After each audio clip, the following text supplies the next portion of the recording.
Hello, this is Rudy Giuliani, and this is the Rudy Giuliani Show. And we are broadcasting to you from Palm Beach, Florida. And as you can see, we are still concentrated on Rome to some extent, because we know that within 10 days or so, the conclave will begin to select the next pope, and later on in the show, we'll bring you up to date on that and the candidates who are emerging as the number 1, 2, 3, however you do it. And I have a feeling that, unlike other conclaves, maybe, I mean, I know some of them, this one, there's going to be a lot of discussion during this week. I probably will get completely contradicted on that when they take 10 years to pick a pope. But I have a feeling when they go in, it's going to be pretty fast. I think they're going to go in. We're not going to know. But I bet they're getting a lot of their work out of the way. They're going to have a whole week to do it. The president of the United States is now at the 100-day point. Of course, that always has become a measuring point going back to Roosevelt's first 100 days, because he accomplished so much in the first 100 days. And of course, the press focus is not on what the president has accomplished, which in and of itself challenges Roosevelt, Kennedy, Reagan, just in one accomplishment alone. Securing our border. This country, when he became president, was being invaded. We went through 4 years unheard of in American or maybe world history in terms of unknown foreigners coming into our country. There are, now I'm not talking about well, maybe I should talk about all of them, because I'm not sure we know who anybody is. So we could have 12 to 20 million people here. When I say 20 million, it could be more than 20 million. And we either completely don't know who they are, or we could have false information about them. We do know that, unlike other groups of migrants that came into this country, where we had substantial information, or at least fragmentary information, and you could say that the larger part of the group were here for good reasons, even though they violated the law, like working on a farm or working in a restaurant or something like that, with criminals among them. You've got to reverse this one, because this was an invitation to criminals to come in.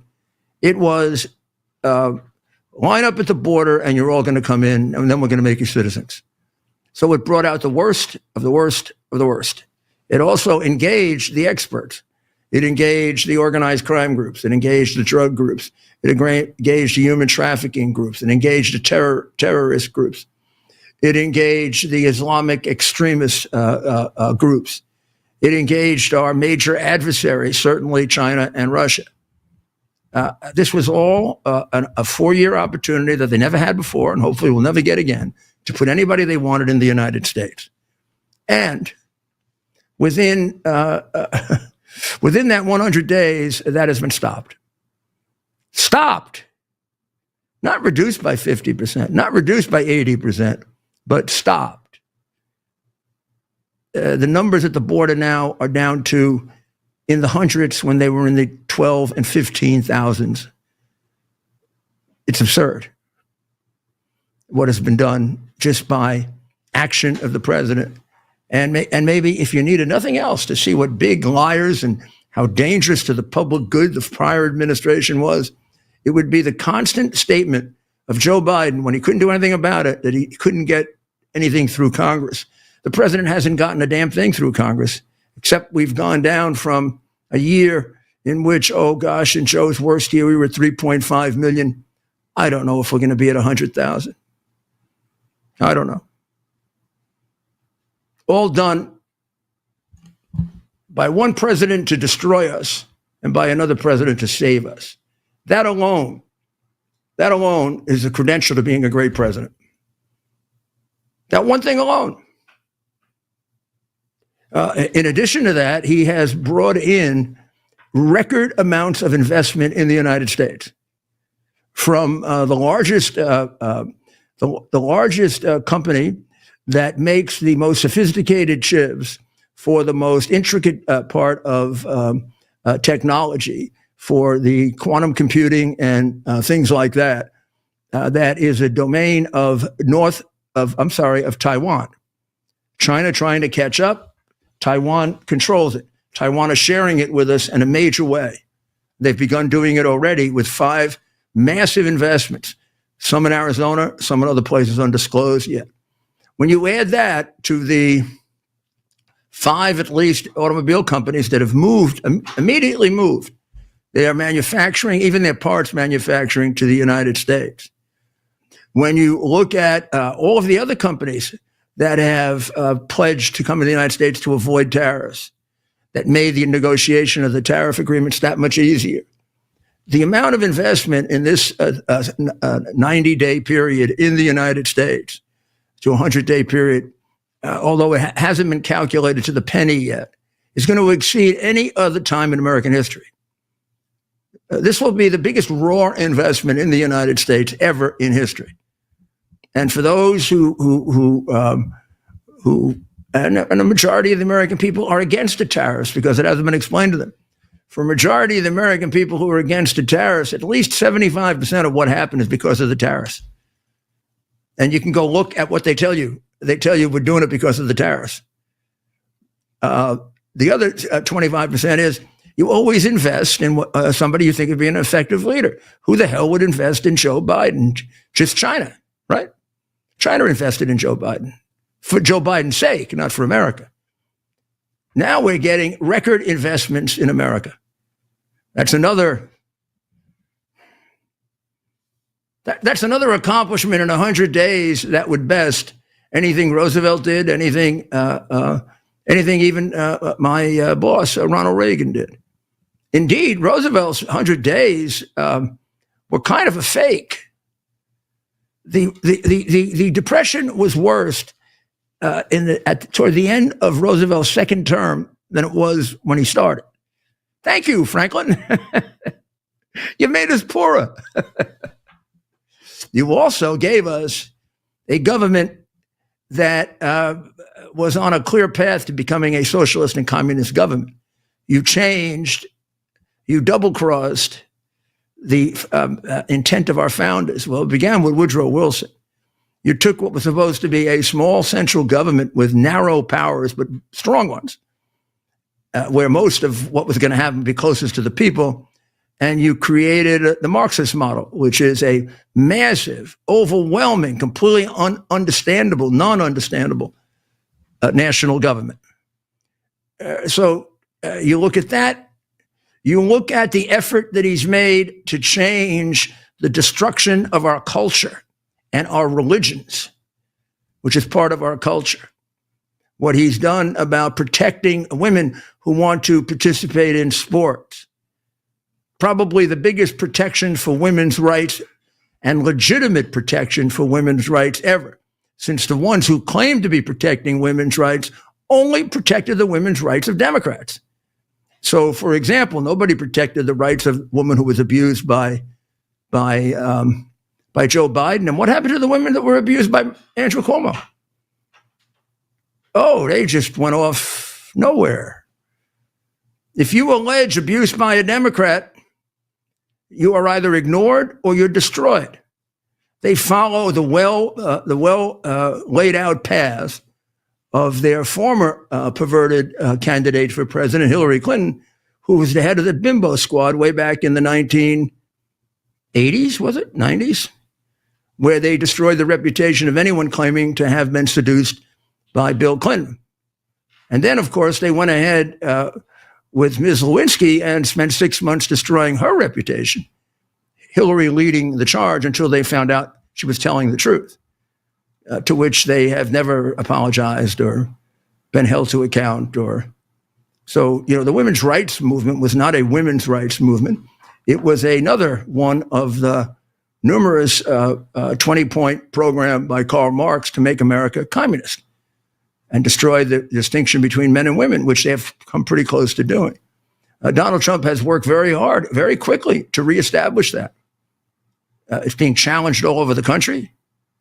Those people who speak up and say, as women athletes, it's unfair that a guy twice my size competes in my sport. I'm sure as hell not going to box with him. If I try to swim with him, it's ridiculous. If I try to run with him, it's ridiculous.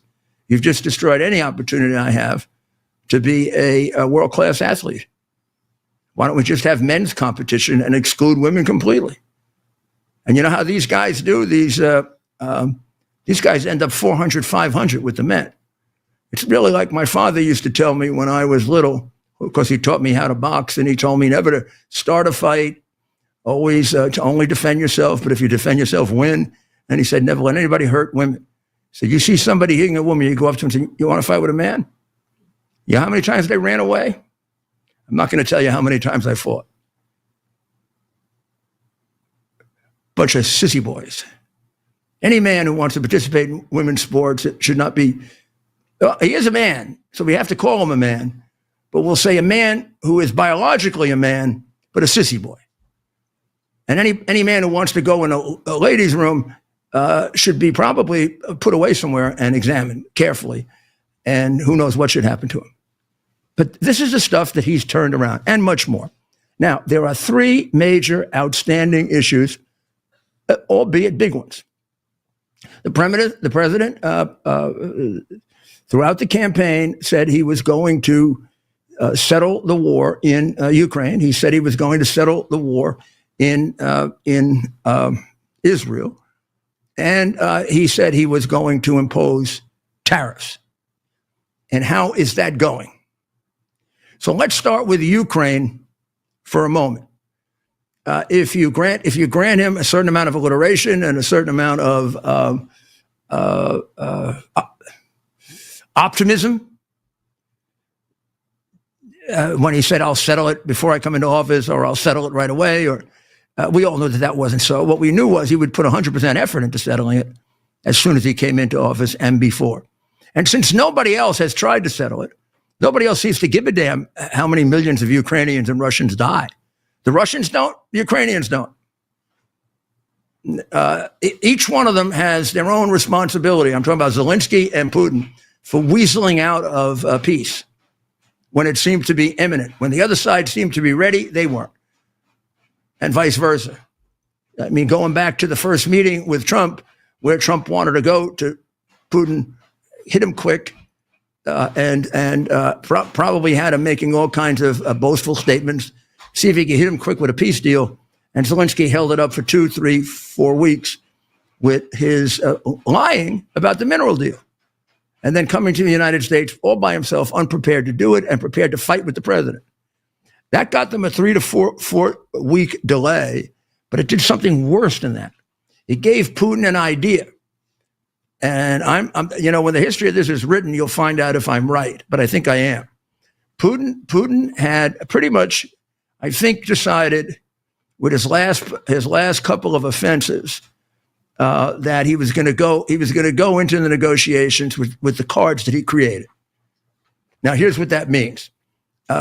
In 2014, under the Democratic president who sold out the United States before Biden, Obama, he invaded and he took Crimea with no answer from Obama of any kind, and he took large portions of the southern end of Ukraine, leading from Russia to Crimea. So if we look up on the map, you'll see it. It's pretty well outlined there. I don't think it's too hard to make out from there.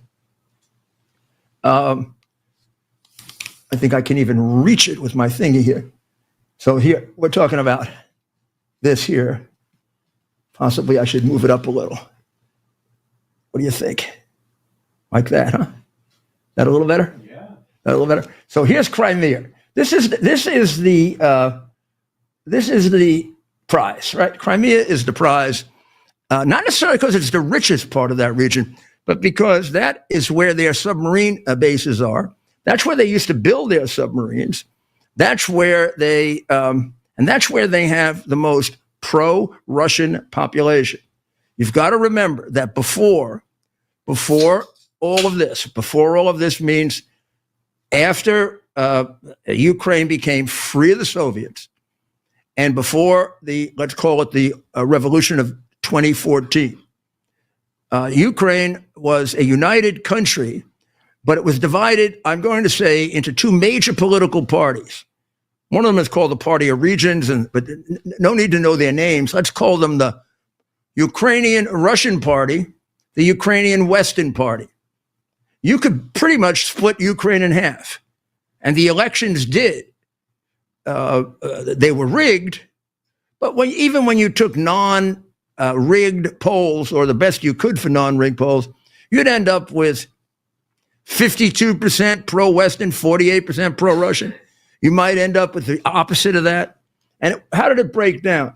It broke down, again, oversimplifying, east-west. So here's Russia. This is Ukraine. I don't know, draw something about right here. Maybe even less than that. This would be pro-Russian. This would be pro-Western, pro-America, pro-Poland, pro-NATO, pro all of that. Now, here's an interesting point, though. Throughout all that period, unless Putin wants to rewrite history, even the pro-Russian part wanted to be separate from Putin. They did not want to be part of Russia. They had been part of the Soviet Union. They preferred being Ukrainians who were Russian, but came to Ukraine, Ukrainians who were married to Russians, Ukrainians that were second or third generation Russians, but they liked it better in Ukraine for a lot of reasons, by the way. Now, it's not that Ukraine was perfect. Both countries were highly corrupt. Both countries highly autocratic, but Russia much more so. On the corrupt part, you couldn't tell the difference. On the autocratic part, you could tell the difference. The Russian oligarchs were much more interested in stealing money from their people than oppressing them. But they sure stole bread out of the mouths of their own people. And they are complete scoundrels. How do you say this? Just not as bad as the Russian scoundrels. Now, my history with them goes back to before the first revolution. And I can tell you, and I'll tell you this categorically, this country, Ukraine, has had, since the 1990s, only one honest head of state. And it's not this one. And he lasted for 4 years, and he was in terrible physical condition and couldn't accomplish the things that he wanted to accomplish. So in 2014, taking advantage of a appeasing, weak, pathetic, ridiculous president of the United States, one of the great mistakes in our history, Barack Obama, he invaded knowing there'd be no consequences, and he made it all the way from Russia to Crimea. Crimea held a vote and voted them in. They all held votes every once in a while and voted in Russia. The only one that can be counted on as a real vote is the one in Crimea, because of all the countries, all the areas, the only one that legitimately voted for Russia was Crimea. He was going along just fine until Trump came in, and as President Poroshenko, good friend and co-conspirator and co-crook with Biden, told me, Obama gave him nothing to defend themselves with. He actually said he gave us slingshots. It was your guy that gave us the weapons. Well, with the weapons, they were able to hold Russia off from a complete capture of Ukraine. If he had that in mind for this stage, we don't know that. Maybe when it's over and we get records 10 years from now, we'll find out. When he first invaded under Biden, it was after Biden's incredible traitorous activity in Afghan and cowardly activity in Afghan. But Putin is smarter than that, and Putin is shrewder than that. He also tested him in a game of chicken that our press, either out of their ignorance and stupidity or their bias for Biden, just ignored. He taunted him, and got him to say on the record, maybe 30 or 40 times, "Oh, don't invade, but no boots on the ground. No boots on the ground. No boots on the ground. No boots on the ground. No boots on the ground. No boots on the ground. None, please, Vladimir. No boots on the ground, please, Vladimir, don't." Well, at that point, Vladimir said, I'm putting my boots on the ground if they're not putting yours." Jeez, I never had it so easy. I had this guy Trump. I never knew what the hell he was going to do. Okay, I'm coming in. And he comes in and he marches from Russia to Crimea, with Ukraine holding him up in a couple of places like Kherson, and for a while in Luhansk and Donetsk and Mariupol. Big battle in Mariupol. Long and short of it is, he gets his road to Crimea, which is his objective number one, maybe his prime one. He also would love to have gotten Kherson over here, and he failed to get it. And now he wants to give it back as part of the deal. Bullshit. He doesn't have it. It's like he's got all that. He has to give things back, and he wants to give back what he didn't get. He wants to give back this area of Donetsk, which is in the hands of the Ukrainians. He wants to Melitopol. He wants to give back this area of Melitopol and Kherson. He doesn't have them, and he wants to give back Kharkiv. He doesn't have it. He got a couple of troops there. So let's get back and see how we're going to get this resolved, because it's really, really critical to forget the 100 days and the success of Trump. It's critical to seeing if we can have some kind of peace in this world, like save lives. We'll be right back.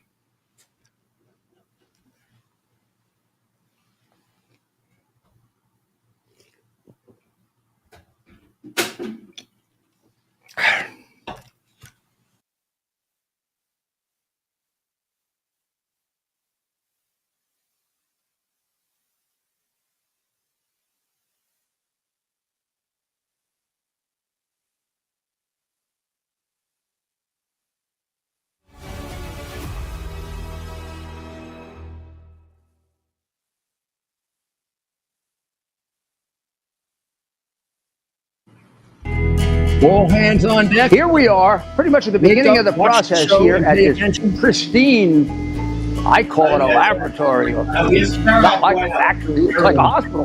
This is the beginning of the process. I don't know what the heck's going on, but these delays are very annoying. Very good quality. Most people don't use this quality.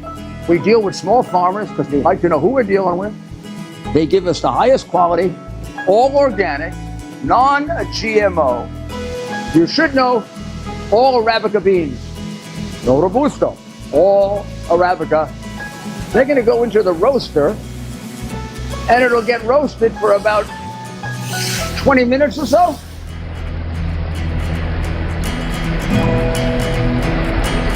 Oh my goodness, look at these. My goodness.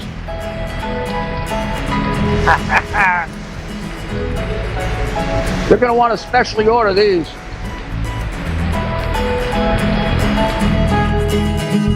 This is what goes into Rudy's coffee.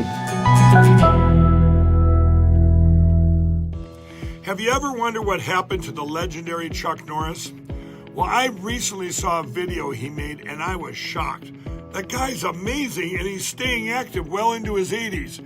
What's even more shocking is he's stronger, can work out longer, and even has plenty of energy left over for his grandkids. He did this by just making one change.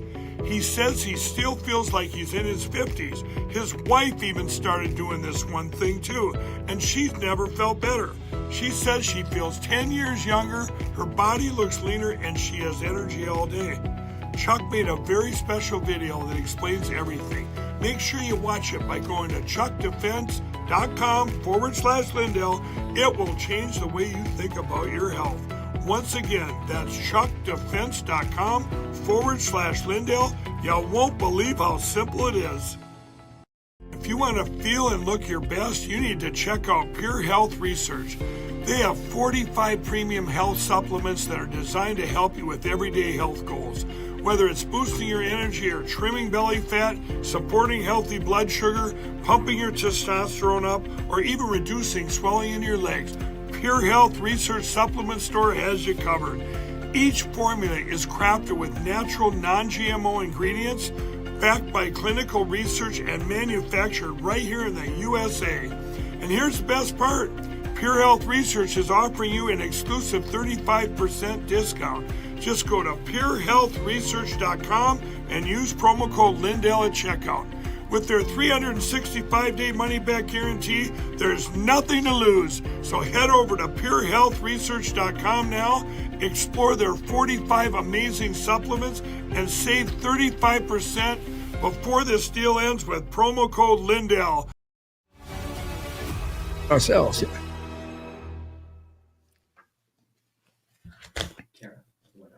Here we are back again with America, with the Rudy Giuliani Show on Lindell TV. And as I said, Ukraine is now at a point where the offer that was put out on the table that is allegedly comes from Steve Witkoff would be, if agreed to by the parties, a great defeat for the United States, for Donald Trump. It cannot be spun as anything else. It essentially would give Putin everything that he has. He would give back a teeny bit of what he doesn't have, which we all know he doesn't have. He would agree not to attack. And then Russia would be given security guarantees as good as security guarantees without the involvement of the United States, just Europe. That's a minus already, right? They would have to agree to give away forever a part of their sovereign territory of Crimea, give away conditionally 20% more of their country, get nothing back, except a security guarantee secured by France. They have a security guarantee guaranteed by the U.S. and Russia that was broken. And finally, they would be given territory back around Kherson, which they actually now occupy. They would also enter into a mineral deal with the United States, which from our point of view is doing them a favor, and from their point of view is doing us a favor. So it really does come down to Russia gets everything it wants short of the entire Ukrainian country. It gets all of the precious minerals in that area. It gives nothing back to Ukraine. It enters into no serious security guarantee, or a security guarantee that is guaranteed by something less than the United States. I'm sorry, I can do a lot to interpret. I am a very, very big fan of the president, but I'm also a man of honor and integrity, and I have a very balanced view on Ukraine. I don't think we should go to war for Ukraine, and I don't think Ukraine was all right in what it did here. I don't think Zelensky should be dumped. Zelensky's a massive crook, which America is covering up, as well as Russia. This would be a massive defeat right at the very beginning of the Trump administration. And it would remove a lot of the Reagan effect. I'm going to attack you if you don't, because he basically has given the whole ball game to Ukraine. So I think it's critical that this change dramatically. And it is also critical that the president, I heard, we might want to listen to Marco Rubio explain it if we have that ready.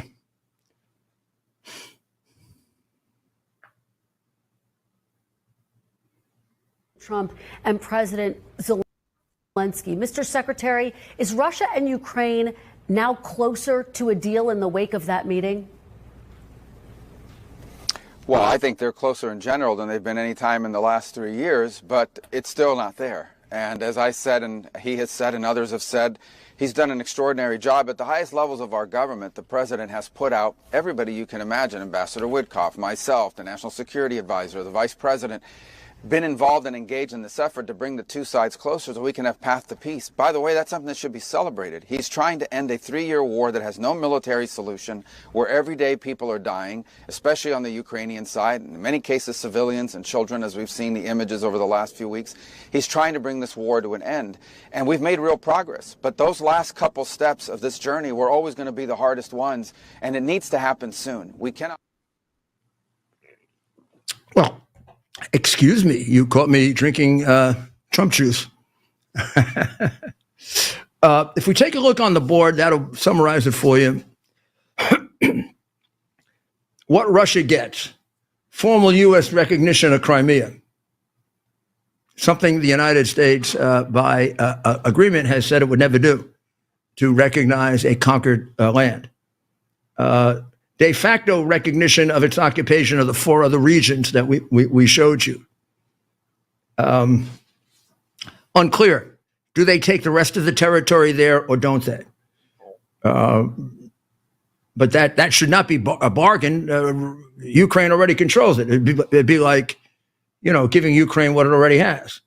A pledge that the United States would not support Ukraine becoming a member of NATO. Major concession to Russia forever, and major condemnation of the Ukrainian people being dominated by their Russian overlords. Lifting sanctions to boost Russia's economy. For what? They didn't give up anything except killing people. They didn't give up Ugats. And they get more economic opportunities to cooperate with the U.S. They didn't earn it. You look at that and you say to yourself, man, somebody negotiated a great deal there and took advantage of the other guy. What does Ukraine get? Oh, let's see now. That might make the difference. Assistance from military forces as a robust safety guarantee following a ceasefire. Now you want to just cross it all out? The U.S. would not be involved.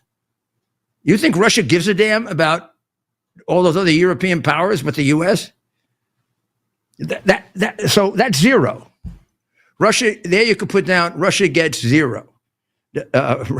Ukraine gets zero. Russia gets 1, 2, 3, 4, 5. Russia gets zero. Russia would return a small portion of Ukraine's Kharkiv Oblast occupied by Moscow. They are not occupying any part of the Kharkiv Oblast. They have been defeated there 3 times. Right now, it would take 10 Ukrainian troops to get rid of whatever Russians are hanging around. That's garbage. It's not even on the map. You see Russia, all the territory Russia has, at 200 miles north. That's getting zero. Navigation rights in the Dnieper River, which runs along the front lines. They have that already. And they have access to the sea already. Again, they're getting nothing. Assistance in post-war building. Money. We're going to pay them money. Well, we give them plenty of money under the table. This is a complete wipeout and a massive win for Russia that doesn't deserve it. That Russia could not conquer Ukraine is an indication that Russia is exaggerated. And it has been weakened dramatically, and its economy sucks. And what we should do instead is say, we're tired. You're both holding it up, but Russia's holding it up more. So we're putting maximum sanctions on you and crushing your damn economy, Russia. And what are you going to do about it? What you're going to do about it is you're going to make peace with Ukraine. You're going to give them back. You're going to give them back about 30% of what you took from them. You can keep 70. And we're going to pick parts of what you give back because we're going to have a mineral deal with them. And 1/3 of the minerals you're holding on to. So we want to grab some of those from you, too. You got to contribute. America has to be part of this guarantee. Sorry. It's not going to be a guarantee unless America is part of it. You're guaranteeing these people slavery. I wouldn't mind if part of it also was that Zelensky had to resign. They had to put an interim government in, and it had to be overseen by the United States and Europe, and the election and massive prosecution of the crooked Ukrainian oligarchs. Get them the hell out. Let's make this agreement. Let's make this agreement for the benefit of the people of the Ukraine, and not the organized criminals who have run it and have been in bed with all our politicians. Then we would do something good. Otherwise, this will be, I am afraid, a major defeat and the first big Russian victory in a long time, supported by China. It'll tell China everything they need to know also about how far we can be pushed. Since, we're backing off the tariffs there. Iran. We got another problem in Iran, which seems similar. Up until now, it was pretty obvious that we wanted complete annihilation of their nuclear capacity. Now, one way to do that is to do what Bibi asked for a couple of days ago, which is let's go bomb them. Trump said he didn't say no to that, but he didn't say yes, and he didn't encourage it. He wants to give peace a chance. He wants to give an agreement the chance. I would like to know who's advising him that, because I would like to spend a couple hours in a room alone with him and explain to him the history of that situation, which I've lived for 14 years, including representing people who have been killed by Iran. I would also like to ask him, what the hell are you negotiating with a country that kills so many American boys and girls? Do you know how many American families don't have their son or daughter because Soleimani and the Quds Force killed them, and even after Soleimani?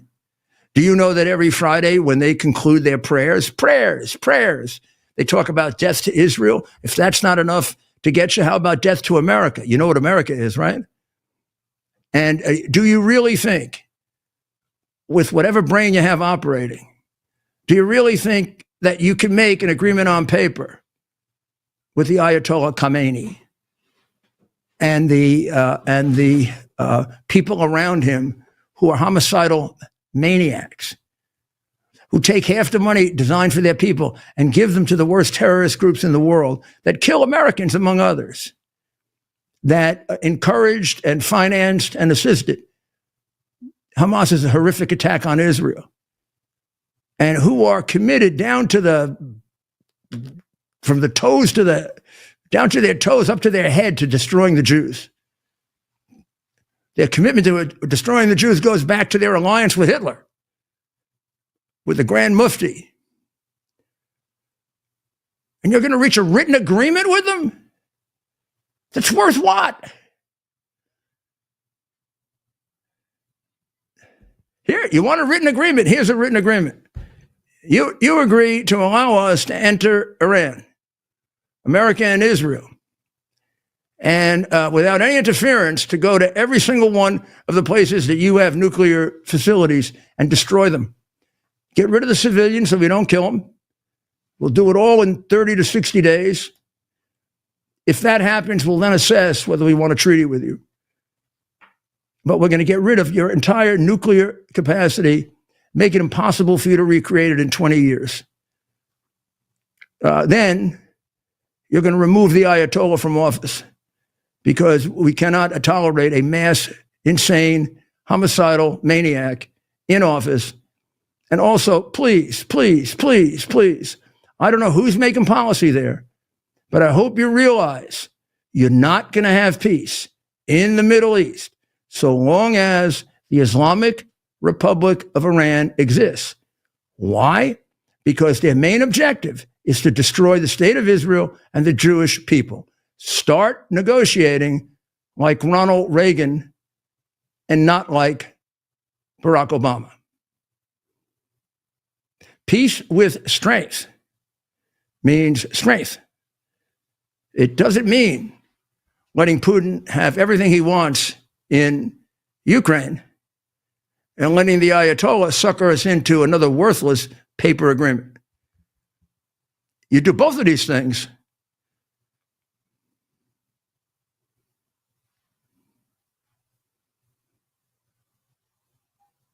well, I don't predict what happens. The third issue on the table that is in question is of less concern to me because I believe I know how it's going to work out. These two, we're talking about life and death, good and bad, good and evil. Those things that if you do it will get you to heaven, and those things if you don't do it will send you to hell. The third one, we're talking about not the typical, but we're talking about deliberate misunderstanding of what Trump is doing, because his use of the tariffs, which although very unpopular now with the press and the American people, is brilliant.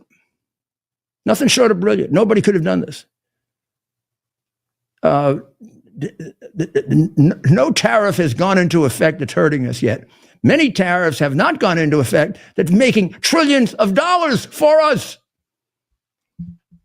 And the silly little idiots who sit in, I don't know where they sit, or what they look at, or what they think about, or how they inflate their stupid little egos. But how can you not make a list of all the money that's come into the United States with the country saying, like sticking it in your nose? You're saying, no tariffs, no tariffs. And Taiwan says, we have a monopoly on making the most complex chips in the world, without which you will not be able to do next generation computing to protect yourself.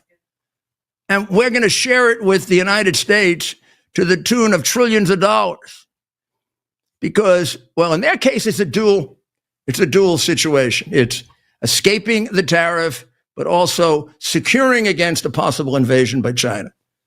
Well, we'll come back to the tariffs because we have with us our good friend, Kara Castronova. And Kara is, I believe, at the White House today. I know she had a little setback, nothing serious, but she's feeling okay. Kara, we talked and you sounded like you were about halfway back a couple of days ago when I talked to you. I was, but thank you for asking. I had fallen, unfortunately, down a flight of stairs and have now a scar, which is covered by this Band-Aid here. But I'm getting better, and I'm here at the White House. It's a normal day. So, yes, thank you for asking, Mr. Mayor. So what happened on this normal day at the White House? Well, it was a normal day because I was here reporting, but as you can see behind me, this was installed yesterday. This is mugshots and photographs behind me on the lawn in front of the White House of all of the illegal immigrants that President Trump has had arrested and deported. A lot of them arrested for things, as you can see behind me, like murder, sexual assault of a child, rape, lewd acts with a minor, fentanyl, and all of these things. So this is what we came here today and saw when we walked in, all of these signs up here at the White House. A lot of reporters doing their reports in front of these, which is a good thing because I think it's really making the public aware of the arrests that Trump has made. There was a special press briefing today with Caroline Leavitt and Tom Holman, who really just highlighted the accomplishments of the Trump administration for the past 100 days, specifically pertaining to immigration. Really a lot. It was really just astounding. Remarkable. I don't know if you got to catch that briefing, but illegal border crossings are down by 95%. This was announced today. Illegal immigrant gotaways, those are people that literally just jump the border and they don't get stopped and they just got away into the country. The top threat to public safety, according to the Trump administration, is down by 99%. And according to Fox News correspondent Bill Malugin, if Fox were to send me down there right now, I would have trouble finding a single migrant on camera. Like, there are no migrants crossing the border right now. It is down tremendously. And that was something that was really highlighted today. And I have a couple clips for you. I have one from Caroline Levitt to share with you, where she's really just highlighting again the Please. accomplishments of the administration. So please take a listen to clip number one, Caroline Levitt this morning. Between go. President Trump's inauguration and April 1 of this month, only 9 illegal aliens were released into the United States, a staggering 99.99% decrease from the more than 184,000 illegal aliens who were released into the country under Biden during the same period last year. The number of unaccompanied illegal alien children arriving at the border has also hit a record low. Total attempted illegal crossings at the southwest border hit a record low in February, only to fall to another new record low again last month in March. Just listen to these incredible numbers. In March 2024, under Joe Biden, Border Patrol encountered approximately 140,000 illegal aliens at the southwest border. 1 year later, in March 2025, under President Trump, Border Patrol encountered just over 7,000 illegal aliens at the southwest border. That's another 95% decrease from the prior year. Well, I mean, that's really. Let me ask you a question. You and I were very enthusiastic about President Trump and getting him elected, and you did a lot to help him. And did you ever expect he'd get this done so fast? I mean, it's been really fast. I knew he was going to get it done, but this is pretty remarkable. The border, like, from what I understand, you can't even hear a pin drop. There was an incredible amount of statistics that they gave today, and I encourage everybody to watch that just to see how effective President Trump has been. He's been demonized, obviously, with all of this stuff with Tren de Aragua and people fighting for the due process of illegal immigrants and illegals, but unfortunately not for J6ers like we've talked about. But really, it's just staggering. And Tom Homan, it just really doubled down today. He's really hardcore. He said he basically issued a warning to illegals to self-deport, threatening prosecution. And he said he warned undocumented immigrants that they cannot hide and will be prosecuted if they remain in the U.S. illegally. This is the latest effort from the Trump administration to push self-deportation. So they're really pushing people to self-deport. And this is what Tom Homan warned today at this press briefing. He said, get your affairs in order. If you're in the country illegally, work with ICE, go to CBP, One Home app, and leave on your own. So he's warning the illegals, if you're not going to leave on your own, we are going to arrest you and deport you. So it was really pretty harsh today. This is what Americans voted for, and this is what people want. I think that the mainstream media still doesn't understand that really the majority of Americans really just wanted these deportations. And the people behind you represent the people that have been apprehended and sent out of the United States. So those are some of the people that have been sent to other countries or in El Salvador, right? Yes, and this is what the White House put on X this morning. They said, meet the scumbags, placed on the White House lawn this morning for the world to see. The worst of the worst criminal illegal immigrants sent back to where they belong in President Trump's first 100 days. This was posted by the White House Rapid Response account on X. So that was the actual official statement by the White House regarding these pictures behind me. And, you know, we've been looking at them all day and kind of just pondering really just how incredible this is. Joe Biden obviously had an unprecedented amount of illegal border crossings. Again, that was really highlighted and sort of compared and contrasted just how many illegals Trump has been able to get in the first 100 days out. I think it's comparable to what Joe Biden did his entire term or some incredible number like that. And I do have one more clip for you, Mr. Mayor, of Tom Homan, clip number 4, where he's talking about judges, because as you know, those judges were arrested for sort of aiding and abetting those illegals. That's what they're being accused of. Outrageous, and basically saying you're not above the law to these judges. So take a listen to clip number 4, which is what Tom Homan had to say about these judges. I said from day one, you don't have to support ICE's operations. You can support sanctuary cities if that's what you desire to do. Sanctuary cities can stand aside and watch ICE keep their communities safe, because any public official, whether you're mayor, city councilman, or governor, their number one responsibility is protection of communities. And ICE has been clear, we're targeting public safety threats and national security threats. I can't believe there's any elected official, and especially a judge, that doesn't believe we should be doing that, and they should be helping us. But I said from day one, you can sit aside and watch, you can argue against us all you want and protest all you want, but when you cross that line, I've said this 1,000 times, when you cross that line to impediment or knowingly harboring, concealing an illegal alien from ICE, you will be prosecuted, judge or not. It's absolutely outrageous he has to say that.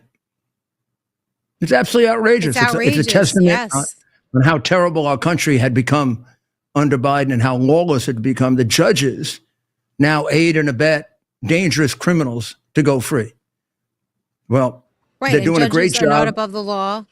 Absolutely. And a lot of people are supportive of that. A lot of people find that judges at this point in history really have to be scaled back. They do believe that they're above the law. They're activist judges. They were all for political persecution when Biden was in office. So there are a lot of people that I've spoken to and I've interviewed them on the street that are very supportive, once and for all, of for judges being held accountable. Well, thank God. You know a lot more about it than most people on stuff that we still have to cover and on J6. But thank you very, very, very much. And you get better fast, huh? Thank you, Mr. Mayor. Have a Isn't great she night. great? Have a good show. She is really terrific. That was a great report. Really summarizes everything on that very, very beautifully. And I think shows the tremendous accomplishments of this administration. We talked about that earlier, the accomplishments there and the accomplishments with the tariffs now. And this is, of course, a work in progress. And there are a lot of people unnecessarily frightened by it.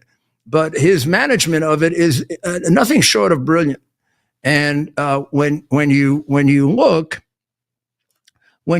at what's lined up to be done, and the way in which they're going to do it, this is another major achievement. Now, people say, well, he made reversals. He reversed his position on Powell. Look, 5 presidents have reversed their position on the head of the Federal Reserve. Trump is not the first person to suggest, although I don't think he ever threatened, but to sort of let it float that he might remove him. And the reality is there's a great temptation to do it because I believe that it's unconstitutional not to be able to remove him. But I also believe it would be the hardest case to put before the court. And I think the president chose discretion over false bravado by putting this one off and let it go to FTC and some of the others where it's a lot easier to see that starting with Woodrow Wilson and then with the Highwayman case, we created a 4th branch of government that doesn't exist under the Constitution, and it has to be done away with. The tariffs are in active, very, very constructive negotiations. Again, the prediction is that India will be the first. But there are about 6 or 7 right behind it that may be expedited if the legalese gets too difficult to draw, where if all the major terms are agreed on, they'll write them down and go ahead and start operating on it and give themselves 90 days to solidify it. Something goes wrong. We have to give a lot of credit to the Secretary of the Treasury, Scott Bessent, who I think gave structure to this. And laid out this process. This was part of the problem here was: do you do them all at once? Do you do them one at a time? If you do one at a time, does everybody the other ones sort of back off because they feel they're not going to be treated the same? There were a lot of issues here, other than the tariffs themselves. Now. The strategy for the trade talks has really been nothing less than remarkable because they've got 18 pretty much done. They've got another 24 close, and then they got a bunch of others. And it looks like they've put them in the right order.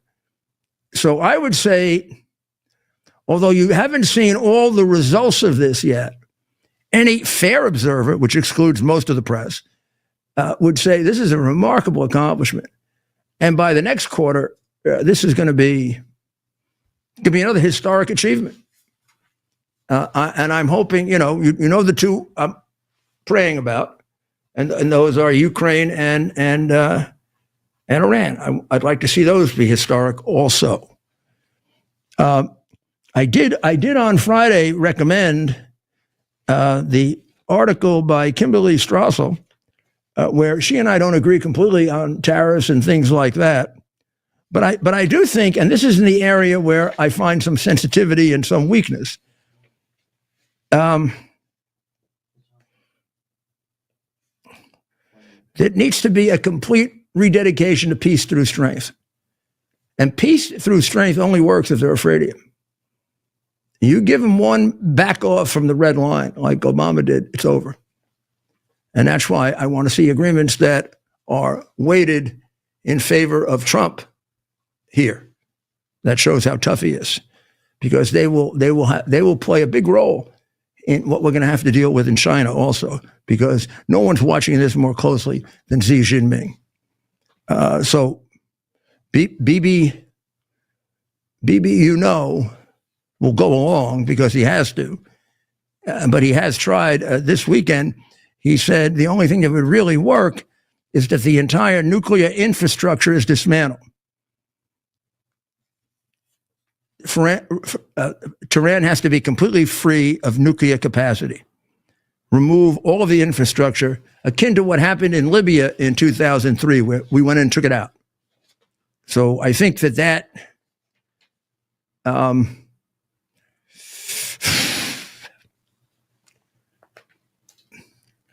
the president's comments on that have been a little bit confusing, but we don't want to be dragged into a war with Iran. But then again, that it might be necessary to take military action.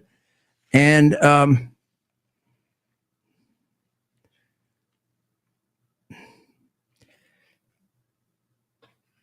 these are the two that have to be watched closely.